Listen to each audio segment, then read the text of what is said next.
So, ayun, good afternoon. Our topic for today is the measure of relative position.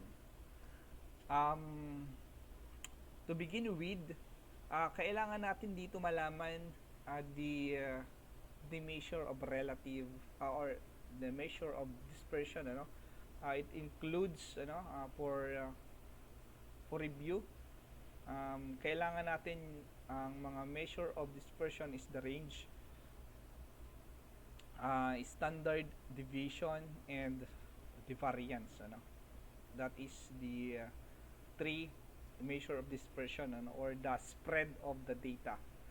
So, when we are talking about the measure of relative position, we are taking how far your data sets or the individual data from the rest of the data. So, parang ganun lang siya. Gaano ba kalayo with respect to the mean yung ating position ng ating data sets? Kasi dito, kailangan na natin malaman kung halimbawa, for a particular group of student, pang ilan ka sa pinakamagaling, or pang ilang ka sa with respect dun sa buong klase, so kailangan lang nating i-define ano yung center of data, sino ba yung nasa gitna lang, gaano kakalayo sa kanila, kasi kung mapapansin natin, pag nandito ka sa mid, ibig sabihin ano ka lang, consistent ka lang. Kapag bumaba ka na sa dataset or mas mababa ka na dun sa pinakamataas, dun sa nasa gitna, ibig sabihin medyo low yung iyong grades. Once naman na above ka sa kanila, sa nasa gitna, ibig sabihin mas mataas ang grades mo, kumpara sa iba. And that is the relative position. May hindi pa ba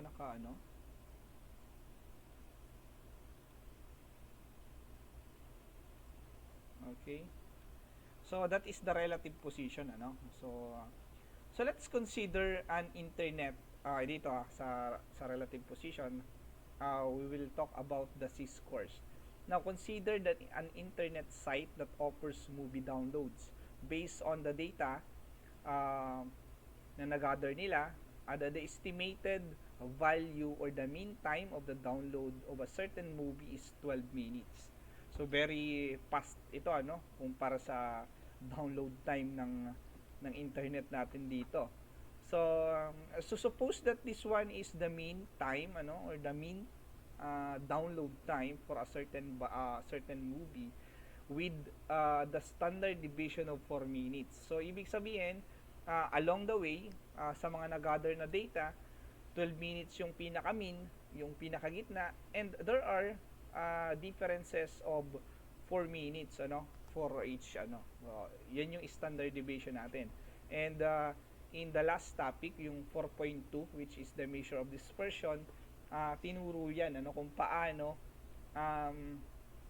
nakukuha ang standard deviation of a particular data sets. Now, ang ibig sabihin lang naman ng standard deviation, kung gaano siya kalayo doon sa mean natin, So, yun yung kanyang standard deviation, or how far a particular data set deviates from the mean, Yun yung standard deviation natin. Now, when you download a certain movie, suppose that it takes 20 minutes sa pag-download mo. And this is unusual long time for download, since the mean download times for a movie is 12 minutes only. Tapos nung ikaw ang nag-download, 20 minutes ka, So ibig sabihin, kung mapapansin natin, napakataas ng value mo kumpara doon sa mean. And ito din ang tatandaan nyo, it depends kung paano or ano yung kinukuha nating values, For example, kapag grades ang sinasabi, once na mas mataas ka sa mean, ibig sabihin yan, mas magaling ka. Now, if we are talking about times, kung how long yung download times, mas maganda yung mas mabagal, yung mas maunti yung yung minutes, because habang humahaba yung minutes ng pag-download mo, ibig sabihin, ang pangit ng data mo, ano? So, pansinin niyo, ano, magkaiba po yan siya. Habang sa ano, doon sa kaninang example ko about grades, mas maganda yung mas mataas ka sa min. Dito naman sa download times, mas pangit pag mas mataas ka sa min, ano? Yun lang yung ibig sabihin niyan. So in the other hand, um, your particular friend download the same movie, sabihin natin same movie, ano? And it takes only 6 minutes. Kung mapapansin natin, mas mabilis siya kaysa sa'yo. And also, mas mabilis din siya kaysa dun sa usual na mean time para maka-download, ano. And in this particular uh, problem, gaano ba kalayo siya, ano? How many standard deviation o what is the relative position of this particular data set compare to the mean, ano? So tingnan natin kung paano nga ba yan. So let's take a look at this particular ano ba tawag dito? Number line, ano? Kung mapapansin natin, the mean time, ano? So mapapansin natin dito that it is x bar, ano, which is this one is a sample mean, ano, of the data set, ano. So 12 minutes per yung kanyang mean, and we have the standard deviation of 4. Since standard deviation is the dispersion with respect to the mean, ano, alam natin yan kung gaano siya kalayo sa mean, ano. And this is our mean. And kung mapapansin natin, 1, 2, 3, ano ba yun? 2, 4, 6 ba ito? 2, 8, 10, 6, 7, 8, 9, 10, 11, 12. Ayan, 1 unit ito, ano? 1 unit ito, and 1 unit pa ganon. So, kung mapapansin natin, ang standard deviation natin ay 4, ano? So, bilangin natin kung ilan yan. So, 1, 2, 3, 4, ano? Andito yung isang standard deviation, 1 standard deviation, 1 SD. Tapos may dalawa pa dito, ano? So, since 4 ang standard deviation, ibig sabihin, may 0.5 standard deviation dito, ano? Bilangin naman natin sa kabila.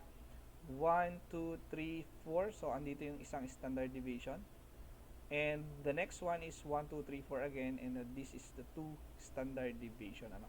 It follows that this particular value 20 is 2 standard deviation above the mean, ano. So dalawang standard deviation siya na mas mataas sa mean. And yung 6 naman is 1.5 standard deviation above the mean. Sir, paano nakukuha yung sinasabi nating above and below the mean? Now, that is what we call the z-scores, ano, of the data sets. Now, let's define it in this way. The number of standard deviation between a data value and the mean is known as the data value's z-score or the standard score. Now, let's define that. The z-scores of a given data is the value x is the number of the standard deviation, that is x is above or below the mean of the data. The following formula show how to calculate the z-scores for data values x in population or in a sample. So, dalawa po yan, ha. Huwag kayong masyadong malilito dito, katulad ng mga sinasabi ko dun sa video, ano. There is two kind lang naman ng pag-gather ng data. It's either a sample or it is a population. Uulitin ko, ang pagkakaiba ng population versus sample is that a population or a sample is a subset of that population, ano. Parang kumuha ka lang ng certain part para maging sample siya, ano. Yan. So that is the population z-scores and the sample z-scores, ano. X minus mu all over the standard deviation, then for the sample is this one naman. So madali lang naman yan. So let's have an example of this, ano.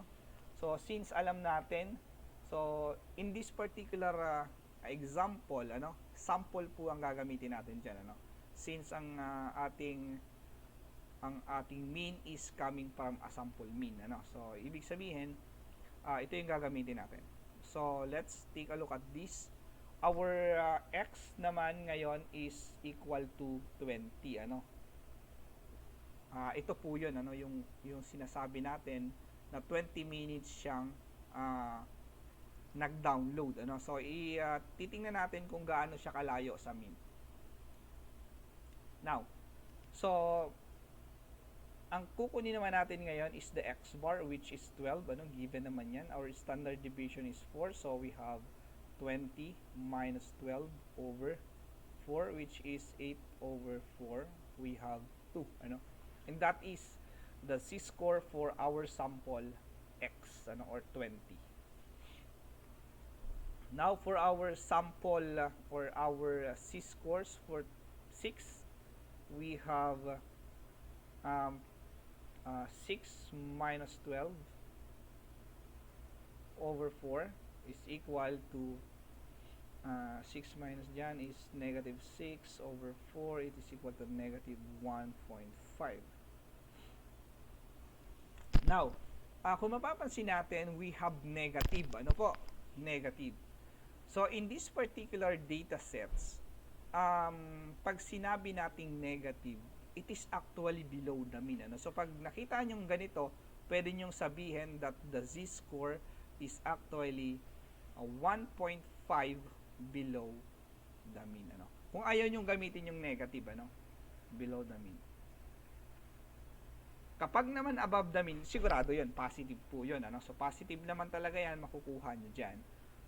So pwede nating sabihin dito, kaya kung mapapansin natin, this is a positive 1.5, ano, because it says that it is below the mean, ano. So nasa below siya ng mean.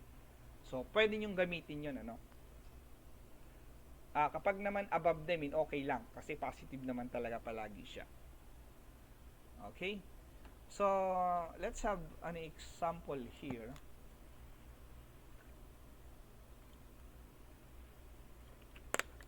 So let's determine this one, ano. Raul has taken 2 tests in his chemistry class. He scored 72 in the first test, for which the mean of all score was 65, and the standard deviation is 8. He received a 60 on the second test, for which the mean of all score was 45, and the standard deviation was 12. We have to find the comparison to the other student. Did Raul do better on the first test or in the second test? And in this particular example, we want to find kung saan siya better na nag-exam, ano. And mamaya ipapaliwanag ko sa inyo kung bakit natin masasabi na mas magaling siya dito sa isang exam kesa doon sa second test, ano. Tingnan natin. So we want to find the z-scores of Raul, ano, in this example. Kung mapapansin natin, sa first test nakakuha siya ng 72, ano. So the z-score of 72 is this one, with the mean score of 65 and the standard deviation of 8, ano. And then after computing this, we have 0.875. Pansinin niyo tong numerical values niya. And in the other test, or the second test, he received 60, ano. So 60 yan, tapos ang mean niyan ay 45. And then the standard deviation naman is 12. Now, kung mapapansin natin, we have 1.25 yung z-scores natin, ano. So anong pagkakaiba niyan? Saan siya dito mas magaling, ano? Now, paano natin malalaman kung mas maganda ba na mas maliit? Takpan muna natin. Mas maganda ba na mas maliit yung z-scores mo? Or mas maganda na mas malaki ang z-scores mo?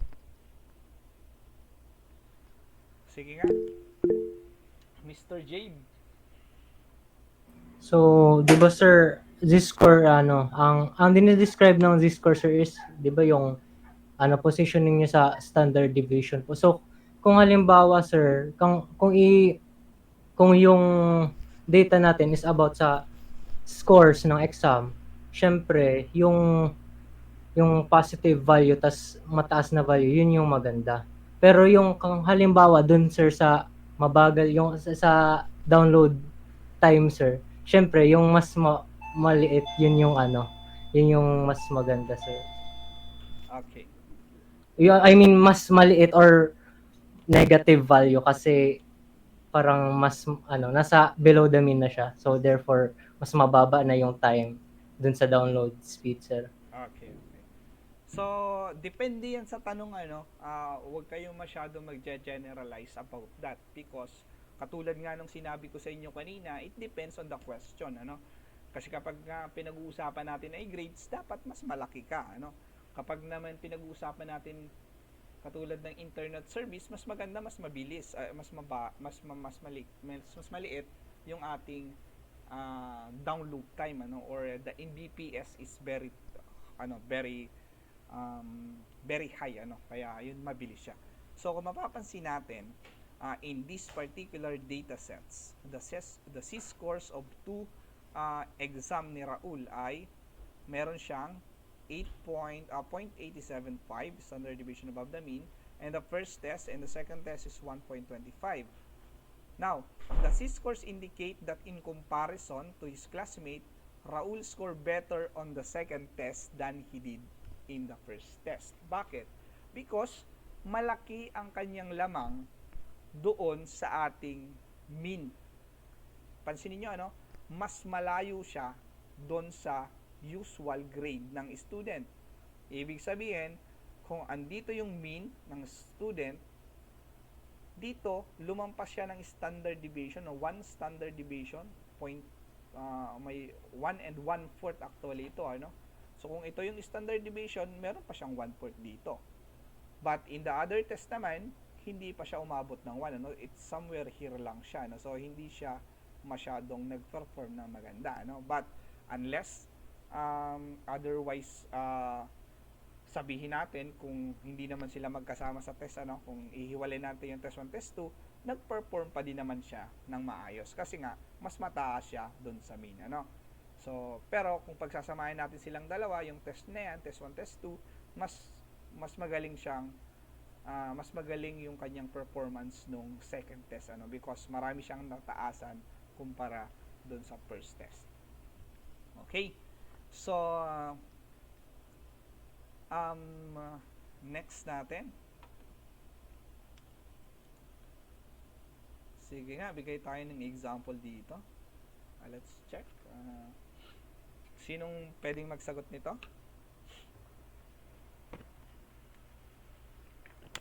Cherry has taken 2 quiz. Sino yung nagtaas?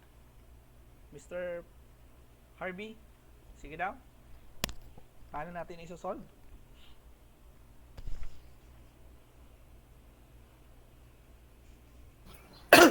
So, wait lang po, sir. I-calculate. Sa cycle lang, sir. Wait lang po. Sige. 15 divided by 2.4. 1025. Yung second quiz na.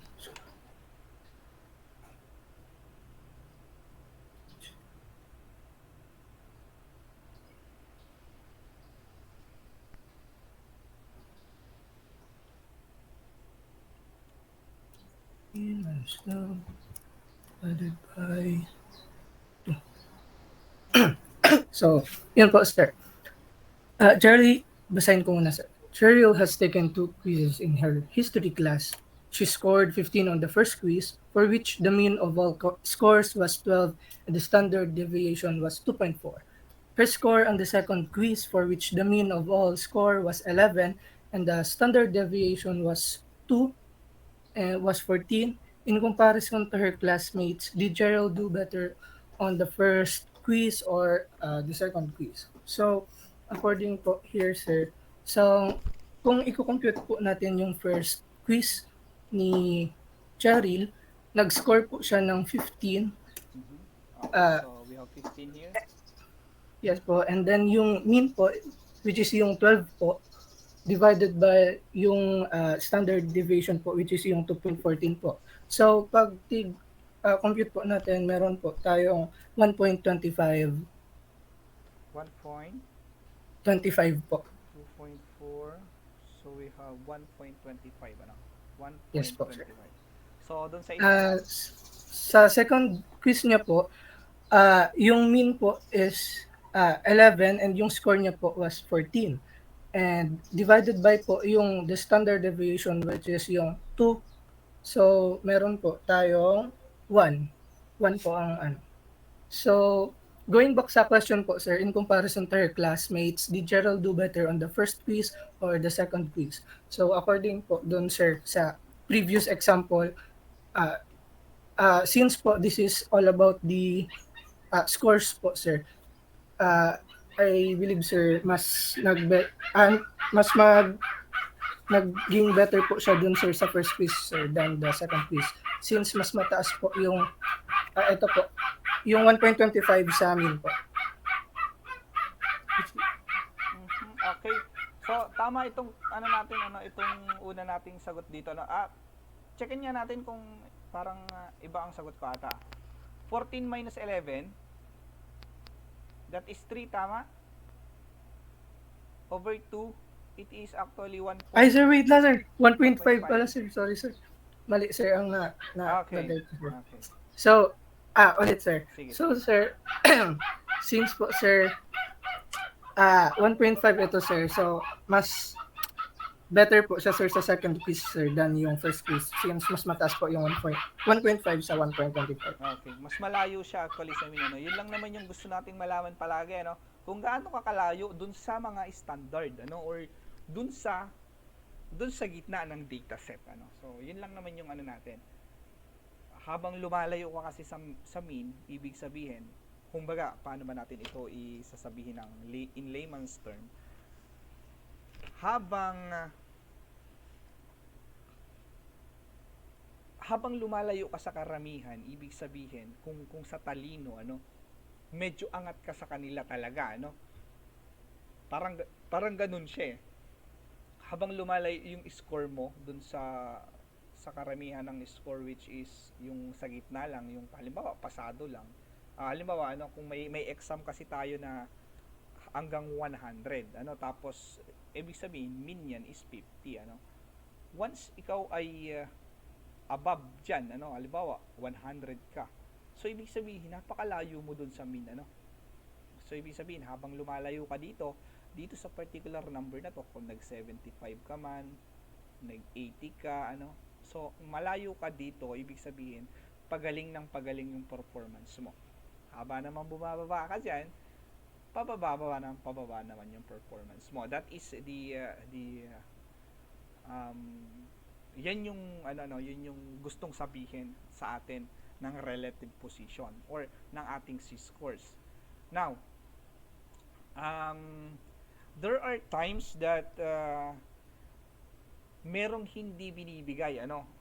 Minsan binibigay na lang agad yung C-scores, but we are going to find what are the values of X ano. For what values of X that this particular C-scores are true with respect to the standard deviation and the mean values ano. Kung mapapansin niyo dito, in this particular example ano, a consumer group tested a sample of 100 light bulbs. It found out that the mean life expectancy of the bulb was 842 hours with a standard deviation of 90. One particular light bulb from the Dora Bright company has a Z-scores of 1.2 ano. In this particular Z-scores, gaano ba kalaki or gaano ang itinatagal ng isang light bulb? Ano, kung mapapansin natin, we are not talking about the Z-scores na ano, because the Z-scores is already given. Ang hinahanap natin is for what values of that ano, kasi gaano ba kalayo or gaano ba kahaba ang itinatagal niya. So ibig sabihin, ang hinahanap na natin dito is not the value of our Z-scores ano. In fact, what we are going to find is the value of our x. Now, since madali lang naman din, since we are already know how to evaluate an equation, to find the certain values of that.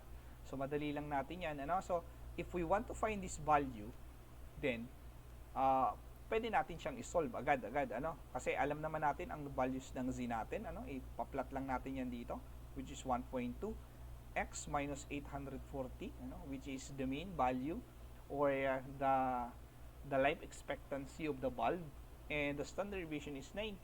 So, ilalagay lang natin yan. So, to get rid of this 90, we need to multiply it by 90. So, 90, 90, cancel, then 90 here. Then, we have this particular number, So, 108 is equal to x minus 842. And then, solve for the values of x, then we have this one, So, ibig sabihin, at that is z-scores, so, ibig sabihin, So, isulat natin kung paano siya natin mai-identify, These are the mean life expectancy of our valve. Kapag sinabi natin that we are in 1.2 standard deviation above the mean, ibig sabihin nun, ang life expectancy niya is around 950. And that is kung paano mag-solve, without knowing the value of this x, Yan. Pare-parehas lang din naman yan, kung ano yung nawawala dyan. Pag may isang nawala dyan, kaya naman natin siyang isolve, Yan. So, ganyan lang naman ang pag-solve ng ating z-scores, for any values. Basta alam natin, basta ang hinahanap natin dyan, yung zx, or the z-scores of the values x, dapat alam natin yung x, yung x bar, at yung s, or yung mu, at depende kung alin dyan sa dalawang yan, Pag may nawala dyan isa, pwede natin siyang masolve, given yung tatlo, Okay? Now, let's, okay, solve natin to. Sino ang gusto mag-solve? Miss, sino yan? Miss Hana.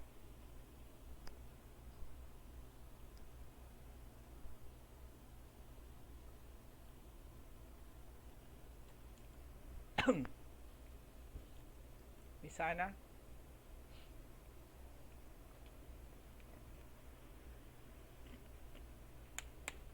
Hello?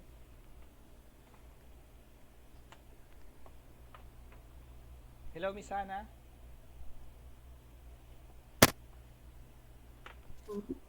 Andiyan ka ba? Ayun. Sige, mag-solve ka muna. May ano lang ako. Wait lang. Babalikan ko kayo. Sige, Tapos, i-solve nyo muna.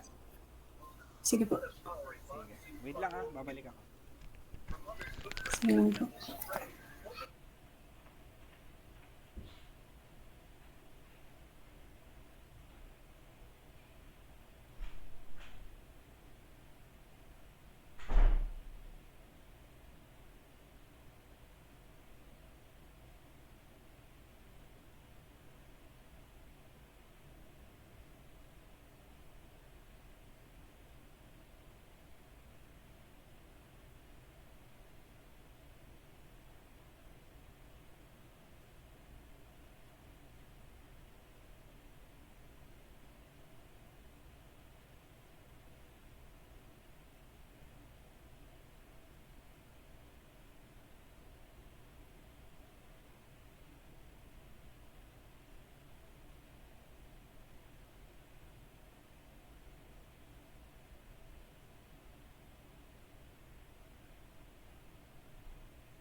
Okay, sige.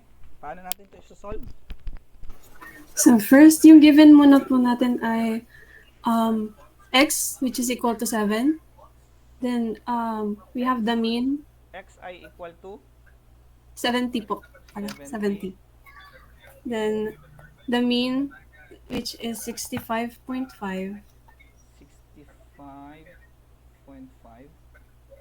And then the z-score, 0.6. 70 is equal to 0.6. So, ang hinahanap natin ay Standard deviation po. standard deviation. So, anong ilalagay natin dito sa mean? It is a population or sample? Sample po. Why? Si Roland, si Roland daw po, nakakuha siya ng 70 sa isang test at yung mean daw po nung test na yun ay 65. So, bale, isa lang po, yung score ni Roland, isa lang po siya dun sa mga values. Yeah. Si Um, Ronald ay sample. Pero yung mean natin, Ay, yung malalaman mean ba po. natin kung saan galing yung mean? Ay, hindi naman sinabi dito, ano, kung it is population or sample, ano, hindi naman sinabi na kumuha lang, ano. Basta mean score lang to, ano, so it doesn't matter naman, ano. Sige. Sige po. So, ang magiging itsura po ng ating equation is 0.6. So ito ito muna ang ano natin, formula natin, x bar minus x bar over s. Ay, And we want to find s. Paano mo yan ginawa? Sige nga. i-plug in po yung 0.6. Palagin 0.6 lang. Okay, 0.6 is equal to 70 minus 65.5 all over S. Okay. So, para po maalis po yung S sa denominator, we multiply S sa both sides ng Okay. equation po. We need to multiply it by s. So we have 6 points s is equal to 70 minus 65.5. Okay? Then So 0.6, 70 minus 65 is 4.5. this is 4.5. So it is So, 0.6 s. Para po makuha natin yung value ng S, we divide both sides by 0.6. So s as our Our S is 7.5 po. so 0.6. Wait lang. 0.6 is equal to 7.5. 7.5. Okay, Yes po. that's correct. Ano, so ibig sabihin ang standard deviation niya ay 7.5, ano. So in particular, kung nandito ang ating mean, masasabi nating 1 standard deviation kapag may 1, 2, 3, 4, 5, 6, 7, 8. Ano, kung ito ang 8, nandito lang ang 7.5, ano. Ibig sabihin ito yung isang standard deviation, ano.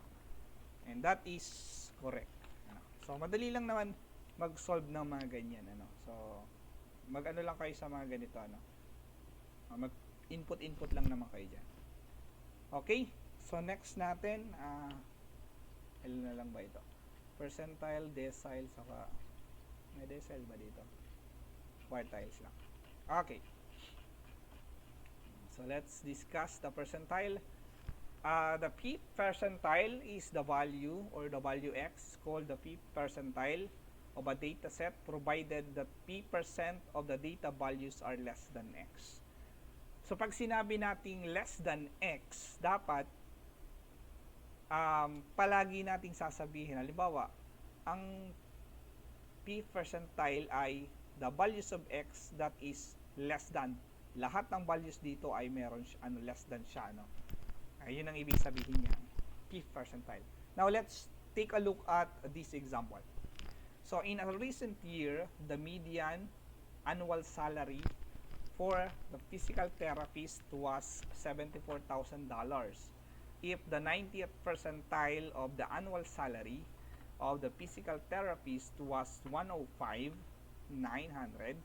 find the percent of the physical therapist whose annual salary was more than 700 or 74,880.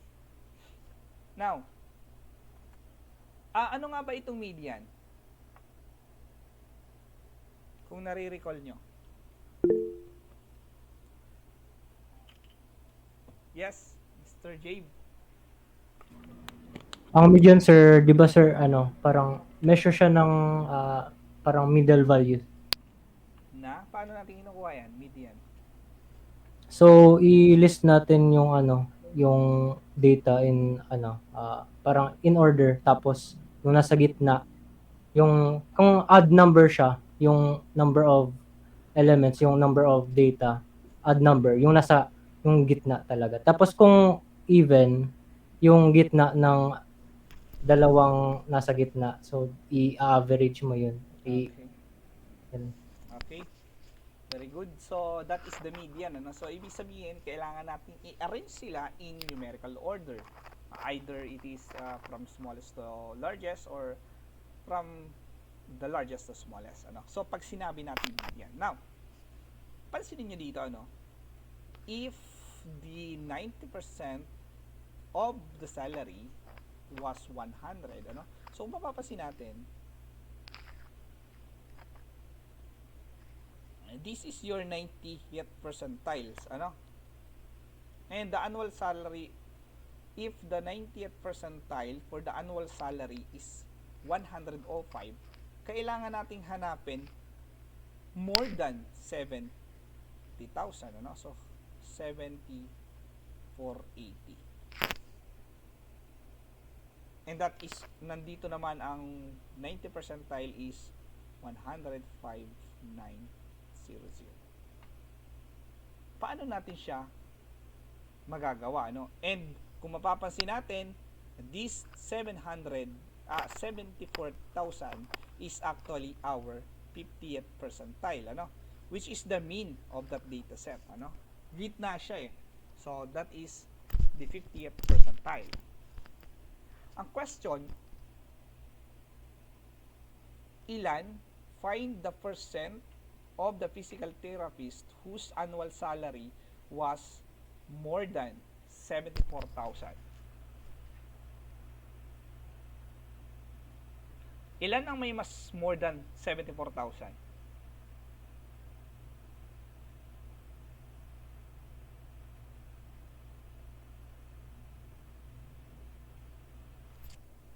Kaya daw? Okay, sige, sino yun? Miss Lanoso? Sir, 50% po. Why 50%? Kasi sir, sinabi kanina na yung median po is yung 74,480. So, ibig po sabihin nun, at yung lahat ng more than, nasa gitna po siya. So, yun siya po yung marker sa gitna. So, pag more than 74,000 po, yung other 50 po yun. Okay. So, dapat pala hindi ko pala sinabi ito muna, Sabi ko agad kasi ito 50th percentile. Sorry. So, ibig sabihin lang ng median is 50th percentile, The 50th percentile is the median, So, kasi nga, kaya nga tinanong ko kanina pinasagot natin kanina si Jabe, kung anong ibig sabihin ng median. And that is the center of the data when we are in increasing or decreasing order, And that is the median. So, ibig sabihin, 50th percentile yan, And therefore, 50% of the physical therapist earn, So, ibig sabihin, ito yun, yung nandito yan, Ito yung graph niya actually. Ito yan. Sila yung mga nag-earn ng mas malaki sa 50. Now, let's talk about this one. Less than 105.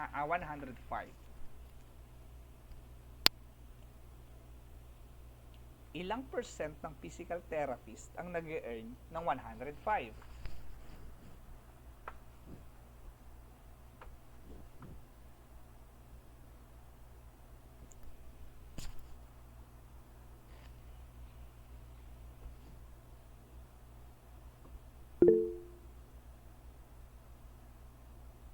Yes, Mr. Divino?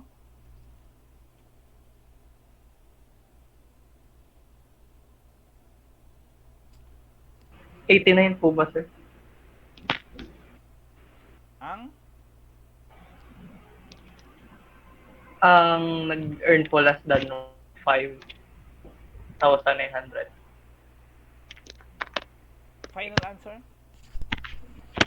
Opo. 89? Opo. Okay.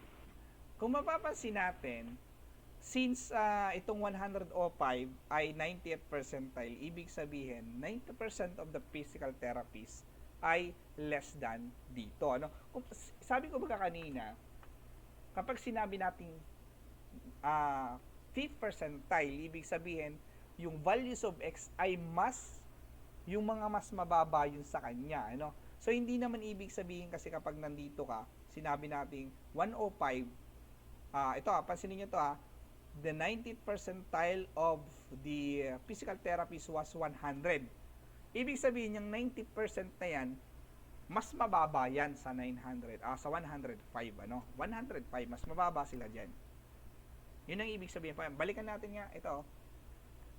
The values, the fifth percentile or the p% of the data values are less than x, ano? So, and that is the values of your yung 105 na yun, ano? So, ibig sabihin dito, yan po ay 90%. Okay. How about this one? Between 74 and 105.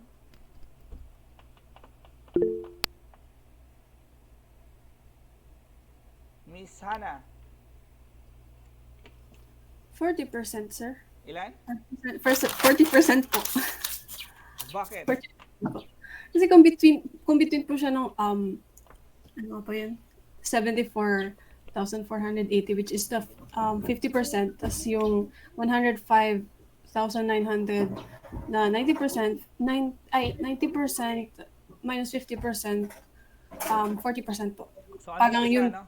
Andito siya. yung nasa gitna. Itong part na ito, Opo. ano? Hindi dito, hindi dito, andito siya sa gitna, no? So, that is 40%, ano? Ayan. So, wag kayong masyadong malito doon, ano? Pag sinabing 90th percentile, ibig sabihin ang mababa sa kanya ay 89. Basta ang tandaan nyo, kapag sinabing 90th percentile, lahat ng 90% of them ay mas mataas dun sa certain value niya, ano? Ito yung value niya, no? Yung 105. 75, 74, and so on and so forth. Ano? Kung ano yung mga values niya. Yun naman lang yun. Ano? Huwag kayong malito dyan. Sa quiz ko may ganito akong question. Ano? Tingnan ninyo kung paano gawin. So, subukan naman natin to. Isang ito. The median of annual salary of a police dispatcher in largest city is 44,000. Again, this is a median annual salary. If the 25th percentile of the annual salary of the police dispatcher was 32,000, find the police dispatcher whose annual salary less than 44,000. Ano, kung mapapansin natin, lagay natin yung 44,000, ano? This is 44,528. And what is this? Anong position ito sa dataset natin? Median po, sir. So, anong ibig sabihin nun, Mr. Giancarlo? Yung, ano, sir? Percentile niya po, sir, is 50 po. Yeah, that's correct. Ano? The 50th percentile, which is the median. Ano? So, ibig sabihin lang, we can actually write this one. Ano? Yan. Ilagay na natin siya, guys. Now, less than 400. 400 naman tayo dyan. Less than 44,000. So, ilan yon? Ilang percent yun ng police?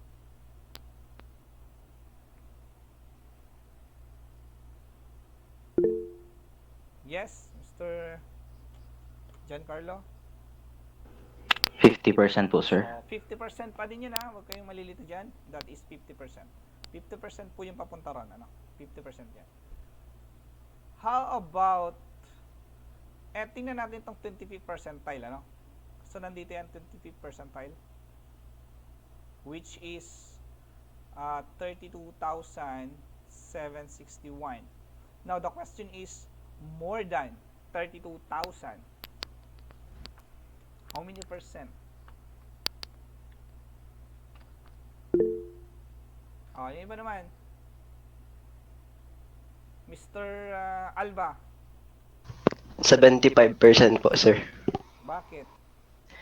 Kasi sir, 25th siya, sir. Tig-minus ko lang, sir, sa 100% po, So, sir. ayun, yung papunta rito, sigurado tayo doon, the 75 yan, So, 75, this is 50.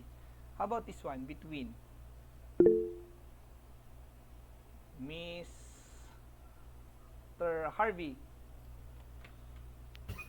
Sir, 25% din po since 25th percentile po yung 32,761 and then 50th po yung 44,528. So, yung between po nun is 25, sir. Okay, so dagdagan ko, halimbawa, mag-question ako dito, below 32,761 but above 44,528. Sige nga.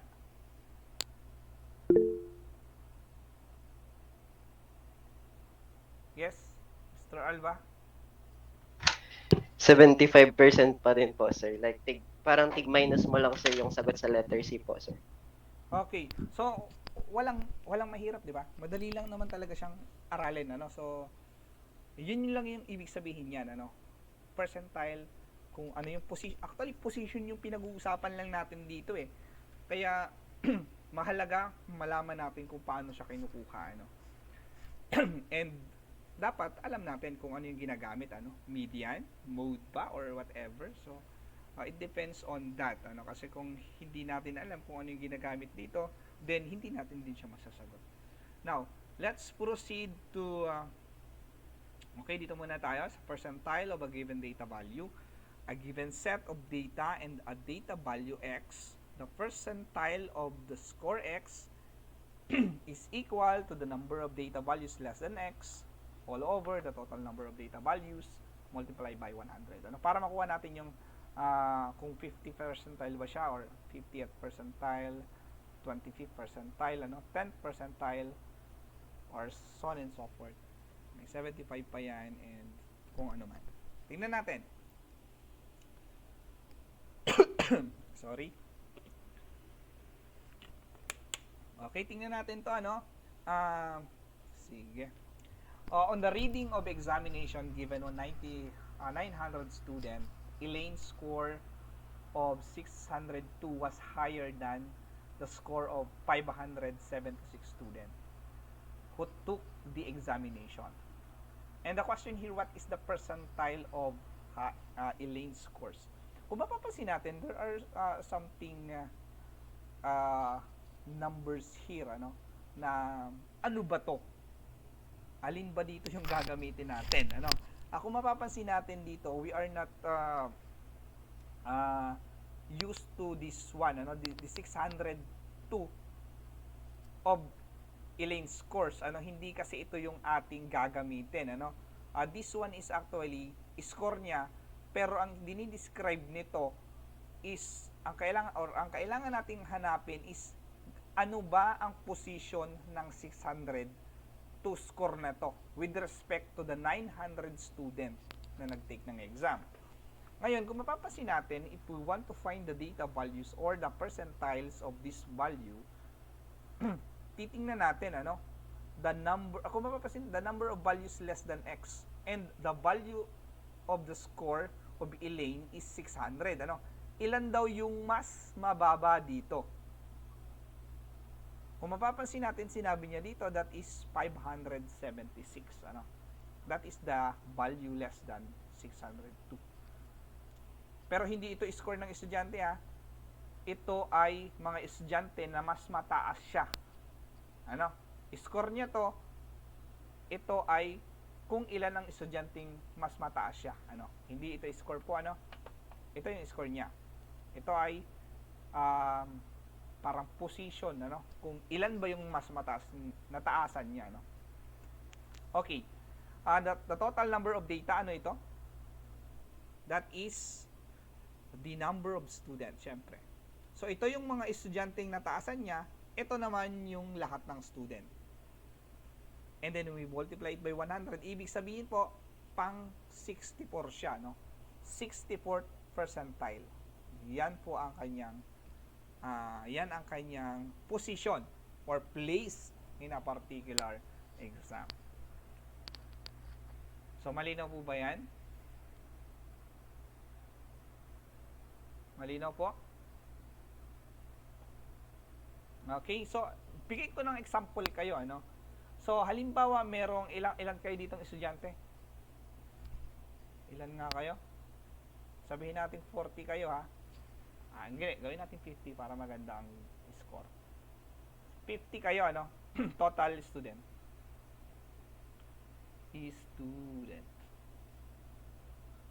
Now, halimbawa si Pedro ay ang ating scorean ay ano? Halimbawa 1 to 100, ano? 100 out over 100. Halimbawa ang score ni Pedro is 45 out of 100. Now, kung mapapansin nyo, the value of this, ano, or the percentile of this is 40 divided by 100 is 45 actually, ano, 45% yan. And that is yung percentage ni Pedro. Now, itong score ni Pedro na ito ay higher than ilan lang sila? Higher than 40 of the student, ano? Higher than 40 who took the examination or quiz. And the question is, what is the percentage? What is the percentage of Pedro's scores? Ang kailangan natin gawin is to manipulate this one, ano? Ang kailangan natin is yung number of data values less than these scores, ano? These scores. So, ibig sabihin, yan ay 40. Then, the number of total values is this, the total student, which is 50 rather, multiply by 100, and then we have, ilan to? 40 divided by 50. This is 80, ano? And 80. So, it follows that this one is 80th percentile, ano? Huwag po itong sagot na to, hindi po ito ang ating hinahanap. Kasi baka isolve nyo ito, 45 over 100 is ilan? Sige daw. 45 divided by 100 is 0.45 times 100, that is 45%. Baka ito yung isosolve nyo, ha. Huwag kayong malilito dyan. So, this is Pedro's position, ano, in the dataset. Mas mataas siya dun sa 40. Okay? So, ayan. I think this is the last one. Tingnan natin nga. Alas 2 pa lang. Okay, may box and whisker plot. So, okay.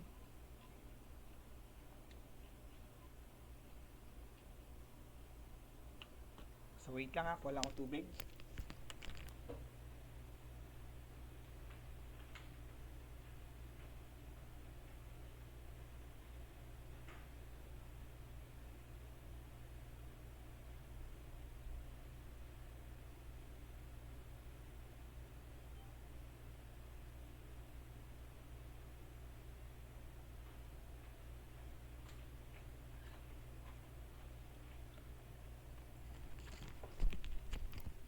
Okay, so another measure of relative position is that is the quartiles, ano.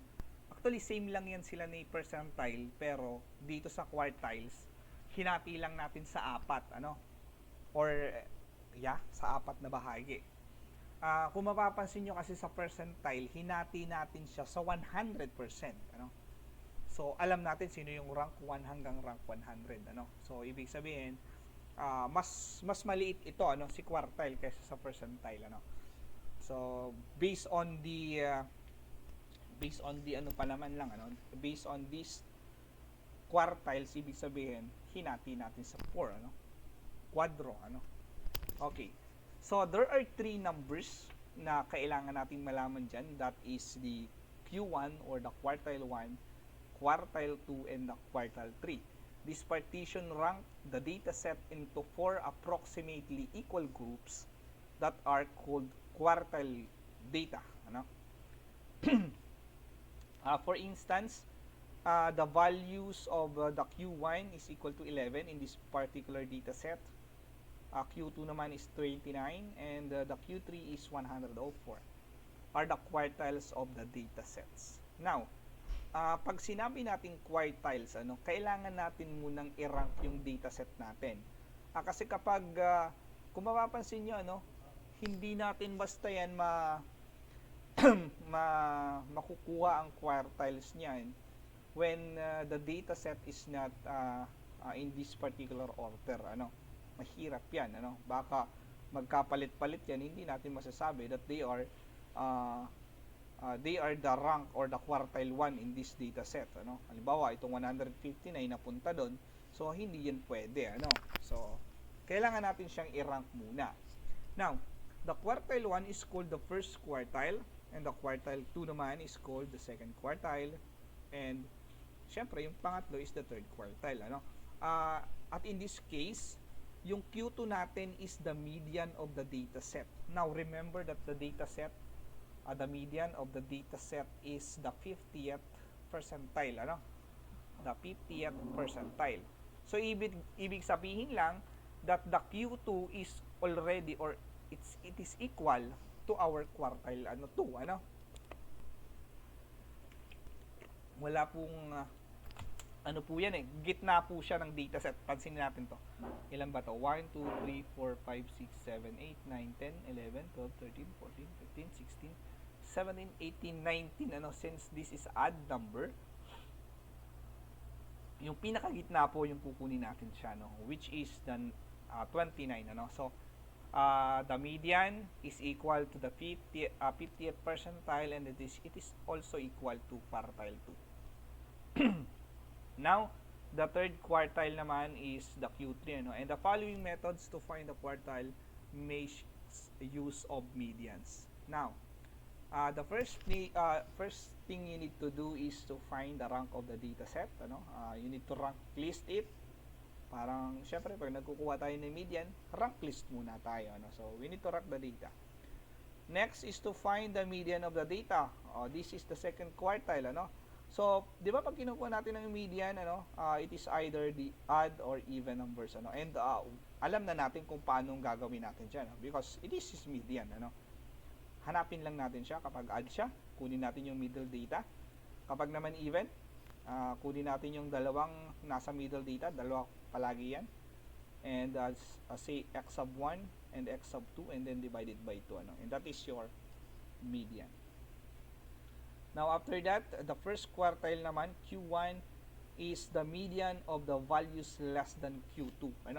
So, kapag nakuha na natin yung Q1, yung Q2 rather, lahat ng dataset dito, bibilangin din natin. It is either even or odd then take the middle data.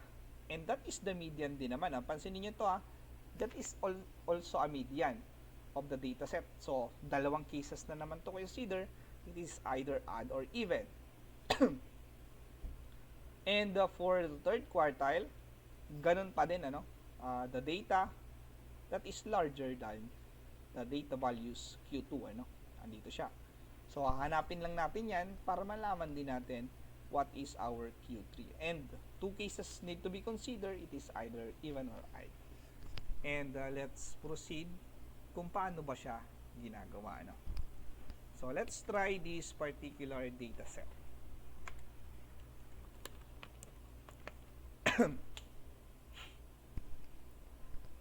The following values or the following tables listed below are the calories per 100 milliliters of 25 popular soda.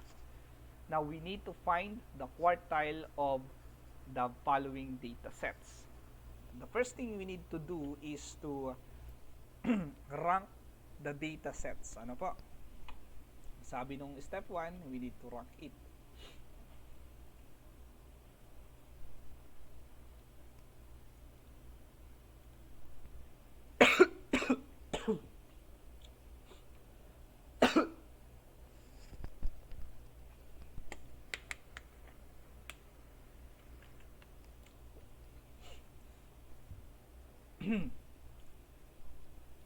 So, kailangan natin siyang i-rank list, ano? So, paano ba natin siya i-rank list? Mas madali yung from smallest, ano, to largest. So, tingnan natin dito.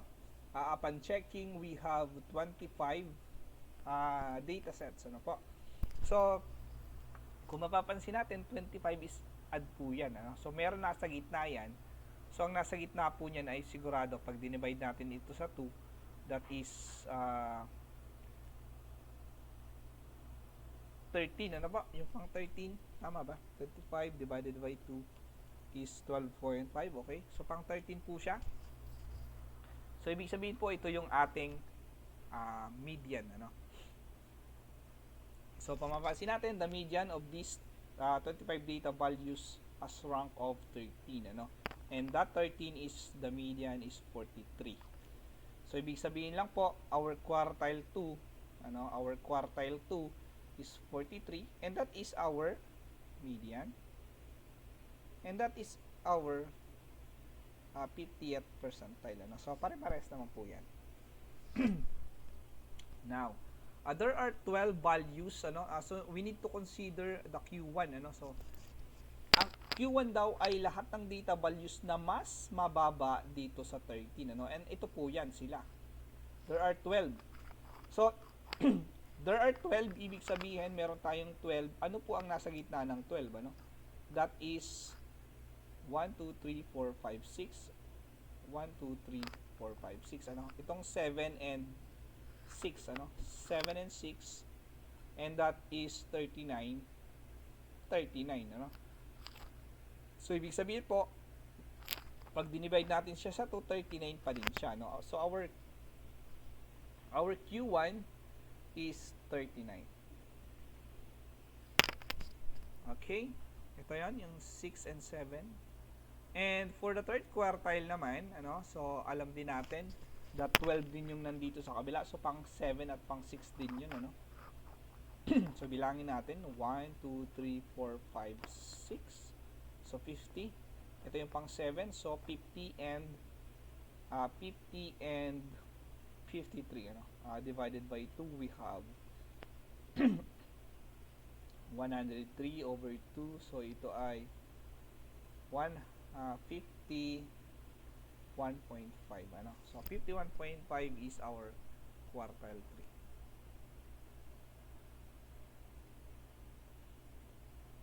3. 51.5, and that is our quartiles, ano po. So, do you have any question about these quartiles?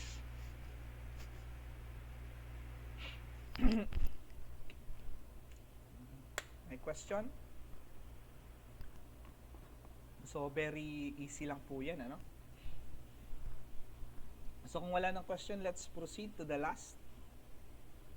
Ayan, ito na yung last natin kasi ang kasunod na nito ay, ano ba kasunod nito? Hindi ko na ito i-discuss sa inyo yung stem and leaf, ano. Bihira naman tong gamitin. Ano bang kasunod nito? I think normal distribution ata kasunod.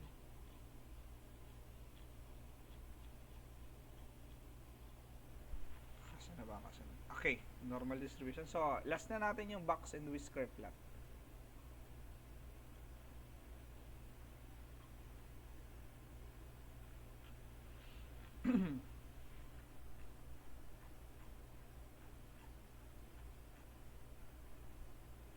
Okay, so yung box and whisker plot naman, or sometimes it is called the box plot, is often used to provide a visual summary of the data values, ano. Ano lang naman siya, parang ilalagay lang natin what is the maximum, what is the minimum, yung median mode, the median, the quartile 1, quartile 2 of our data sets, para malaman lang natin yung kung ano yung mga possible values niya, no, para mas maintindihan natin yung data set natin. So kung mapapansin natin, madali lang siyang gawin, ano. Kukunin lang natin yung minimum data set and the maximum, tapos lalagay natin ng ano diyan, ano, suppose this is the minimum or the maximum and this is the minimum, tapos kunin natin yung median, yung gitna ng data set, tapos yung quartile 3 tapos yung quartile 1, tapos ibabox lang natin silang dalawa sila. Yung pagitan nila, no, ng Q1, Q2, and Q3. And that is our box and whisker plot. Now, kung paano magawa nito, ano, madali lang naman, ano, draw a horizontal scale that extend from the minimum to the maximum values. After that, above the scale, draw a rectangular box which is the left side of the Q1 and the right side of Q3. And after that, draw a vertical line segment across the rectangle at the median Q2. And the last one is draw horizontal line segments called the whisker. Ano? Ito po yan, whisker. That extend from Q1 to the minimum and the other one from Q2 to the maximum or Q3 to the maximum. Let's try to analyze this one. Ano? So gawin natin ang box whisker plot nito. Kung mapapansin natin, tanggalin natin to. Ito na lang din yung gagawin natin, ano? Since this is our data set. Alam na natin dito, ano? Paano natin nga isusulat. Ipapakita natin that we have the median, ano, of the data set. So, ilagay lang natin 'yan. So, andito yung ating median, ano? So, extend natin 'to. Okay. This is our median, which is the 43, ano, or Q3, Q2, and then nandito naman ang ating Q3, andito ang ilagay na lang natin yung ano para okay na siya. This is 43, this is 51.5, and this is 39. So, nakaganito ito. Meron din yan dito sa kabila. Kahit hindi mataba, no? Dinrawing ko lang ng ganito. And then, what is the maximum value? Along this data set, the maximum values is 73. And the minimum values naman is 26. Ano? So, kung mapapansin natin, kung lalagyan natin dito ng number line, ano, kung gusto nyong lagyan ng ganito, depende na yan sa inyo, ano. Mas maganda rin yung may ganito para alam nyo kung yung tama yung scaling nyo, ano. Kasi naglalagay lang nito para malaman yung scaling, ano. Kasi baka hindi naman yung tama ang scaling mo, ano. So, nakadepende yan sa inyo, ano. Halimbawa, kung ang gusto nyo scaling ay 246, kayo na bahala dyan, ano. Pwede naman yon. Katulad dito, ang scaling nito ay halimbawa, ito ay 2, 4, 6, 8, 10, 12, 14, 16, 18, 20. Ayan. Kung mapapansin natin, ito, nasa part ito ng dito. So, ibig sabihin, 19 ito. Ito naman, tumapat siya sa 16. Ibig sabihin, 16 ito. And then, dito naman siya, no? So, around, sabihin na natin, 12.5, ano, nasa 12.5 siya. Ito naman, nasa, sabihin na rin 7, ano. And this one naman is around 3, ano. And that is your box whisker plot. So, mabilis lang din siyang i-drawing, ano. As long as maganda yung scaling mo, okay na yan, mabilis na yan ma-identify. Actually, kahit hindi mo siya lagyan ng ganito, kung magandang scaling mo, wala na tayong problema, no? Kahit hindi mo na ilagay kung ano yung mga values niyan. Basta nasa tama yung scaling mo, no? Kapag tinapatapat natin, alam natin agad yung possible values. Pero, mas okay na din yung may ganito, ano? Kasi baka mamaya mali yung tingin. Basta ikaw, meron kang values niyang mga yan, ano? Ano lang naman to, minimum, Q1, Q2, Q3, and maximum, ano? So, in this particular cases, actually, mapapansin mo, alam mo na agad yung range ng dataset mo. Because the range is actually the maximum minus minimum, ano? wala nang ibang dataset na lalampas dyan. Ano? Wala kang ibang data na lalampas dito. Ano? Pansinin nyo to. Suppose ito na yung pinakamataas. Wala ka na makikita dyan na nag-74. Ano? Yung nandito sa part. Lahat ng dataset niyan, kapag pinlat mo yan, nandito lang yan. Ano? Nandito lang yan sa part na ito. Wala ka na magagawa dyan.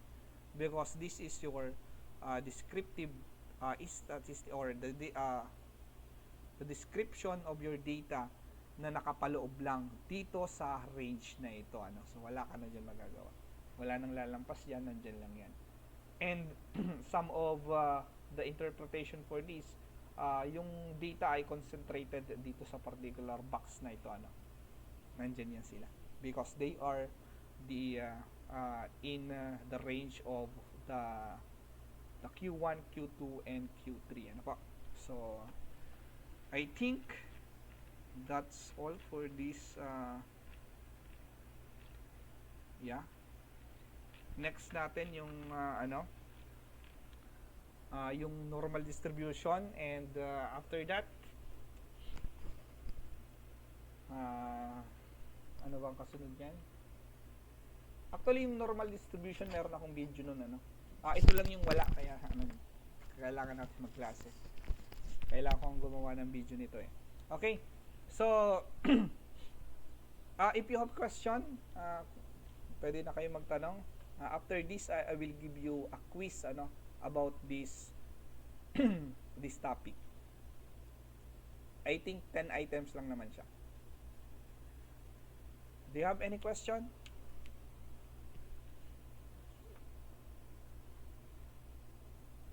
May question pa po ba kayo? Yes, Mr. Divino?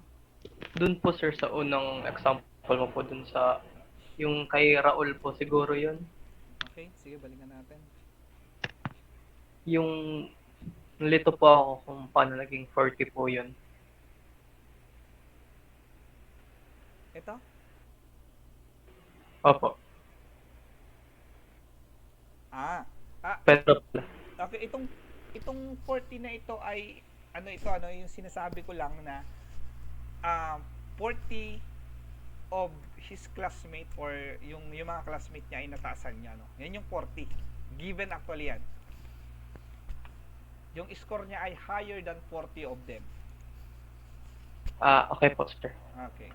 Siya yan, kung alam mo, nag-exam kayo, ikaw ang mataas ka sa 39, yun ang ibig sabihin nun, pwede nating mabago yan, halimbawa, mataas ka sa 39, so 39 yung aking ilalagay, 39 over 50 times 100, and that is your percentile.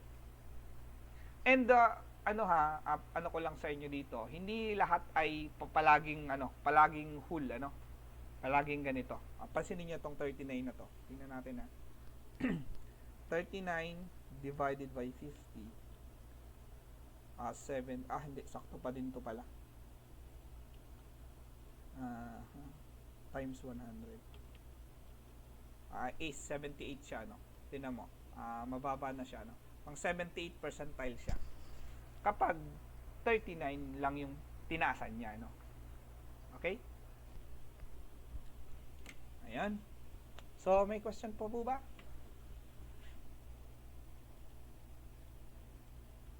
Do you have any question, suggestion, or any Sean? Kung wala nang question, sige nga, mag-heart kayo kung wala na. Okay, sige. Tapusin na natin. So, please open your camera so we can have our photo.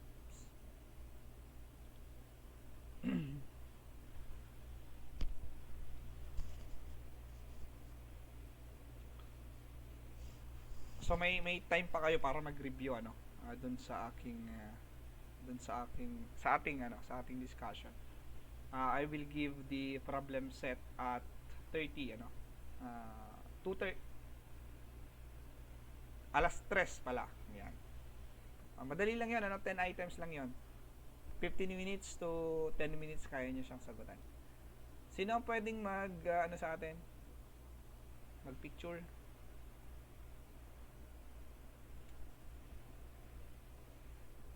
Sino ang pwede?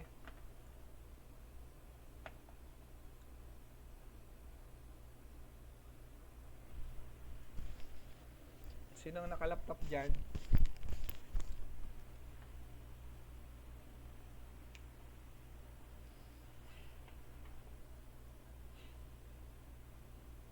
Wala. Okay, Mr. Harvey. Herbie. Ako lang. So, guys, ready? Paki-open na po ng cameras. Open na po. Or naka-open na kayo. Malhina lang ang net. So, ready? 1, 2, 3.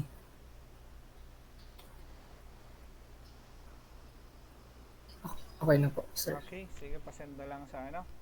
So, ayun, hindi ko alam kung kailan pa kung magpapa-online pa ba sila kasi talaga medyo mainit, Mainit ba dyan sa inyo, sa Pilipinas? Sa Pilipinas. Okay, sige. Ibibigay ko mamaya sa inyo yung inyong quiz, That is our third quiz. Madali lang yon, katulad lang ng mga nauna. So, I think that's all for today. Sana may natutunan kayo. See you next meeting and God bless you. Thank you, sir. Ay, wala ang mic.